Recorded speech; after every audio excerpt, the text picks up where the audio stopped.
I think Russell Wilson is one of the least authentic personalities we have in this league. I think Russell Wilson is a poser. There's a lot of problems in Denver, and it starts with the quarterback. They've got to sit down and have some hard conversations because there are people in that building right now that are completely bewildered and unsure about what comes next. You know who I feel bad for? The Denver Broncos defense. When he came back in the building, the man got booed, people not happy with him.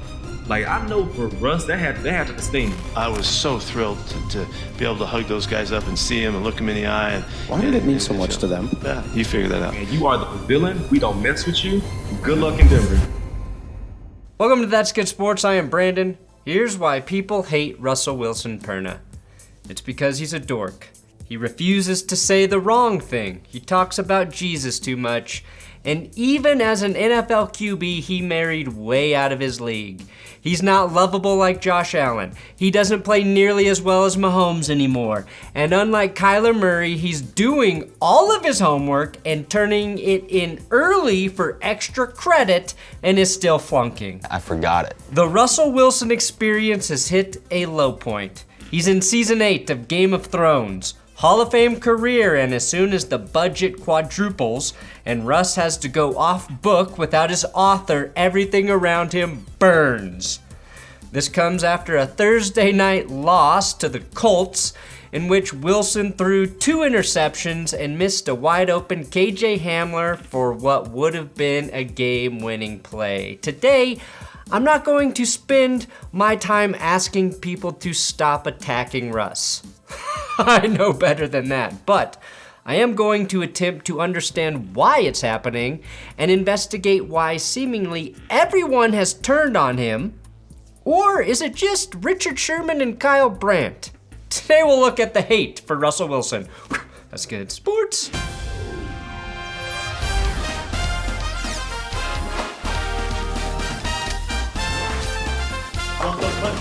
Let's rock. Who is sponsoring today's show? Who's the sponsor? Oh yeah, manscaped.com/goodsports. The grooming products that Manscaped has created with the Lawnmower 4.0 for all of your body hair trimming needs. The body wash, the shampoo, they're all designed to streamline your shower time. I personally spend as much time as I can in the shower, as it's the only time I have any peace and quiet in my day. And now I'm scrubbing every inch of my body. Every inch, even that one, you sick person. With the Body Buffer, which is a handheld body exfoliator brush designed to remove dead skin, bacteria, and reduce ingrown hairs, which for me applies to any part of my body. My hair has hair. Was I supposed to talk about how hairy I am? Does that help sell body buffers? I don't know, but these make me feel more manly than using a loofah, and I'll never be able to use anything else again. Just use my link below to get 20% off and free shipping, and if you opt into the Buff Bundle, you get 2 bottles of the Ultra Premium Body Wash as well. Link below. After the Broncos' overtime loss to the Colts, Twitter teed off on Russell Wilson. NFL Network hosts took shots at him. His own teammates seemed beyond frustrated with the 11-year vet. It felt like funny memes sort of just turned into bullying. Richard Sherman had been critical of Russ on his own podcast, and even though he yelled about it like a man-child critiquing the decision to not run, well, that's fair game because we are talking about football. You need 1 yard. Run the ball. Run the ball. But here's what's weird. Richard Sherman is referencing Super Bowl 49 when the Seahawks lost the game on the greatest blunder in Super Bowl history, not running on the goal line with Marshawn Lynch in the backfield and instead tossing an interception. Sherman says, ask Marshawn Lynch about it. Well, since Russ has been traded, there's this new narrative that Russ called an audible at the goal line in the Super Bowl so he could win MVP. When previously, the entire football world blamed the Seahawks coaching staff for calling a pass. Something Marshawn Lynch himself mentioned with Pat McAfee. That's the guy that don't have no dynasty because their coach decided to, you know what I mean, throw a pass play or something like that. So that's Lynch saying the coach called a pass. Was Lynch lying then to protect Russ? Or are guys changing the story because they don't like Russell Wilson? I don't know. None of us really know. But it's weird that there aren't more former teammates of Russell Wilson coming to his defense. Is it because he's a bad guy, that he's done horrible things to them? Or is it because Russell Wilson is so corny, so cheesy, that guys don't want to be seen defending him because they're scared they'll get labeled as corny or cheesy too? And in spite of all of that, Russell Wilson stood on the podium after a horrible loss in front of the media and shouldered the blame. It's very simple. I think at the end of the day, I got to be better. I got to play better. And then he did this. Broncos country. That's right. Ugh, that's the problem. That's the problem. Russ doesn't know when to turn it off. He doesn't know when to just be a dude. It's like he's in the Truman Show, but he knows he's in the Truman Show. To me, that's not a good reason to hate him or drag him through the mud. It's just who Russ is. The criticisms of Russell Wilson as a football player in 2022 are warranted. He was bad on Thursday, and when you just sign a $250 million deal and cost your team a bunch of draft picks and players, you just can't look this bad. I get all of that criticism, and I am part of it. I agree with it. But it's also gotten bizarrely personal. It's as if people have been waiting for Russ to play poorly after a decade of excellent quarterback play, like, doing shit like this, to attack Russell Wilson as a person. There's this weird thing where if you're playing great football, people are scared to criticize you. Unless you're me, talking about Tom Brady. Am I the most courageous man in sports? And look, I know the guy is corny. I'm not gonna dispute or protest that. Mr. Unlimited, let Russ cook, the danger witch, waiting to have sex until marriage with one of the hottest women on earth after you've already been having sex. This man is the real-life version of Carlton Banks, and I'm okay with that. It's actually nice to see someone that corny, because it's fucking unique when you think about it. Broncos fans have every right to be angry if Russ keeps playing like shitty Teddy Bridgewater. Shitty water. Seahawks fans have every right to laugh in my face and tell me, I told you so, Perna. I welcome Seahawks fans telling me to eat crow, because all I've done is tell them how stupid their organization is all offseason. I deserve it. That part of it's okay, because I don't give a fuck if I'm wrong about a football opinion. That's not real life. But we can separate bad play from Russell Wilson's character, can't we? Russell Wilson has never committed a crime, although the Danger Witch ad could be considered a pre-crime. He's never blown up on a reporter that I've seen, and he's spent every Monday in a children's hospital visiting sick kids, or Tuesday, but he does it every week.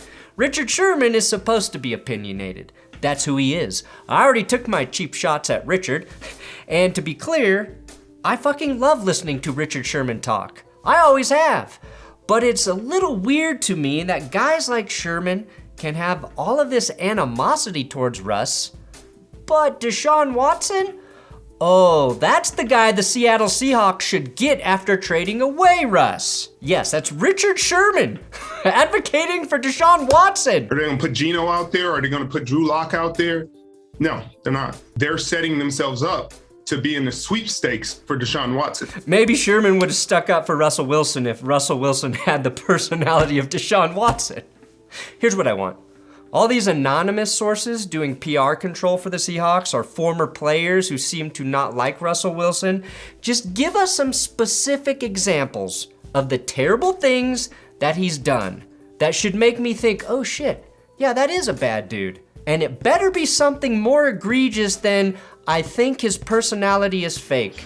Listen, one time, never mind, that's too dangerous. Russ has never broken that fake character. Maybe that's just who he is. Now let me go back to the ESPN article that came out just days before the Broncos and Seahawks kicked off the season. We all read it? It starts with Russell Wilson watching Super Bowl 55 in Tampa, upset that he's not on the field. This was the first time Wilson really began to seek a trade, publicly noting that he had been sacked too many times in his career when he was discussing his Man of the Year honors. Walter Payton, Man of the Year winner in 2020, Russell Wilson. You know, the award the NFL gives to the guy they deem has given the most back to the community. Some real poser shit right there, huh, Kyle? But there's obviously more to Russ's exit from Seattle than the fact that Wilson had been sacked over 400 times in 9 years as a Seahawk. And the fact that it took Russ about 8 years to stop bitching about that should get him another award. I don't know which one, but something. As the article discusses, though, a source claims that Wilson felt like Carroll was holding him back from a potential MVP campaign in 2019 and 2020. While Wilson was trying to join the pantheon of great quarterbacks, the Seahawks were running the football at a high rate after a very hot start for Russ, where he's throwing frequently. It's literally where the "Let Russ Cook" slogan was born, probably carefully crafted slogan by Russ and his team, which again is annoying, but not a crime. Pete and the Seahawks believed that he was more interested in winning an MVP than he was at winning games, which is fair. Except that if you're an MVP candidate, you're probably winning a lot of football games. But all this happened while the Seahawks were half-heartedly trying to move on from Russ. Their GM, John Schneider, had attended Patrick Mahomes and Josh Allen's pro days, but couldn't move up to draft either player. That pissed off Russell Wilson and his camp, and I think understandably so, but Russ was also eventually openly critical of his offensive line in a way that probably pissed them off. And even if your O-line does suck, you should never piss them off because they're directly responsible for your well-being. It would be like pissing off the airbags in your car. Let's ride, but before we do, fuck you airbags, what do you ever do? And then boom, you get in a wreck, they don't go off, and you're dead. And the older Russ has gotten, he's become less and less able to use his legs to get out of trouble, which magnifies the problems up front. A few years ago, I even said how Russ evolves his game as he gets older will be a case study for how other super mobile outside the pocket passers are viewed in terms of NFL longevity. All the while, a lot of the Seahawks felt like Russ was getting preferential treatment from head coach Pete Carroll. He was not held to the same accountability as the rest of us. That's just fact. When you got 52 guys being held to a certain standard, you got one guy not being held to the standard, then it's going to cause some friction. Newsflash, that's true for all great quarterbacks, but the article, or at least the Seahawks themselves, present that claim like it's controversial. Tell me that Rodgers, Mahomes, Brady, and Gardner Minshew all don't get preferential treatment. Here's what I think is and has been the real problem. Pete Carroll wasn't hard enough on Russ early in his career, and some players blame that on Russ. But KJ Wright keeps it pretty real when talking to Richard Sherman. And I think if Coach Carroll could go back and do it, I think he would have did it because any man, any grown man with any substance, any man with anything to him, he wants to be held accountable. But I believe that if he did do that to Russ wouldn't have had any problem with, hey, hold me accountable. I mess up. I got to get better. Did you catch that? He said Russ would have handled the criticism like a man, that he would have welcomed it. And I think Richard Sherman just doesn't see it that way. The ESPN article relies on a lot of sources, mostly unnamed, save for Doug Baldwin, who's been retired for a number of years. Baldwin has never been afraid to get in Russ's face, though, and maybe it's just Baldwin and Sherman who don't like Russ, but it feels like more, doesn't it? Michael Bennett nearly fought Richard Sherman over Russell Wilson in Seattle. So Sherman has had issues for a long time. And even that fight was about Sherman wanting to confront Russ about his play in a private team meeting. This article, coming out 5 days before the Broncos-Seahawks game, made the rounds without Wilson or anyone commenting on Wilson's behalf. So maybe slam ESPN for not getting someone who liked Russell Wilson to give their POV. Or just ask KJ Wright, because he seems to tell the truth. Wilson ignored it, like an open receiver, which I think is a mature thing to do, but it also meant that a bunch of unnamed sources controlled the narrative on Wilson's exit from Seattle. Remember when Tom Brady wanted to leave New England and then did, and then everybody supported him and continued to love him? I do. So despite winning a Super Bowl and quickly becoming the best quarterback in team history, a lot of Seahawks fans had reason to dislike Russ. I believe because it seemed like he had quit on the team after 10 years. even though he did rush back from an injury last season so he could, not quit on his team. But he definitely wanted out of Seattle, and I get why they would be pissed. And I get why fans would take shots at Russ, whether it's for play or his personality or whatever. Fans do that. So that's one entire fan base shitting on him. Now Russ is with the Broncos, and when you join a team, there's not that same sense of loyalty from the fans. They weren't the ones that drafted you. They didn't win a Super Bowl with you, quite the opposite in fact. Wilson was a big factor in one of the most painful games in our lives as Broncos fans, and if he simply is now just a bad quarterback, he will go down as the greatest villain in Broncos history. And then, when you throw in the massive contract, it feels like the Broncos had rewarded Russell Wilson for something he had yet to do in a Broncos uniform.